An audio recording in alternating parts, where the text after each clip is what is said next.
Dans cet exercice, on cherche à déterminer la résistance d'un conducteur ohmique en connaissant sa tension et l'intensité qu'il traverse. On utilise donc la loi d'Ohm qui nous précise qu'aux bornes d'une résistance, U est égal à R fois I. Et il se trouve qu'ici, on cherche R. Donc, on va tout simplement calculer le rapport U sur I. Attention, quand on calcule ce rapport, il faut impérativement que la tension soit en volts et que l'intensité soit en ampères.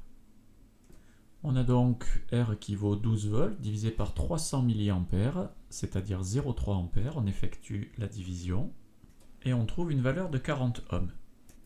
Or, chez le vendeur, on n'a pas la résistance des conducteurs ohmiques, on a uniquement des courbes caractéristiques pour 4 modèles.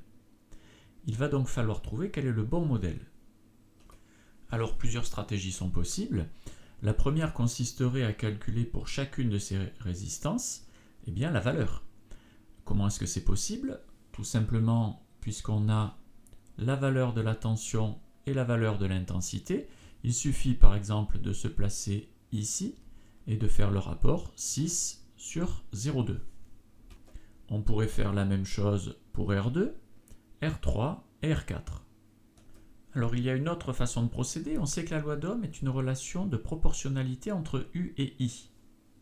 Et donc si pour 12 volts il y a 300 mA, on pourrait venir calculer par exemple combien correspondent à 200 mA ou combien correspondent à 3 volts. Alors ici, pour me simplifier le calcul, je vais réfléchir à quelle tension correspondrait à 100 mA. Pourquoi? Parce que pour passer de 300 à 100, je divise par 3, donc il est très facile de comprendre qu'ici, j'aurai 3 fois moins de tension, donc 4 volts. Et je vais venir sur le graphique chercher pour 100 mA qui correspond à 4 volts. 100 mA, 4 volts, cela veut donc dire que je me trouve ici.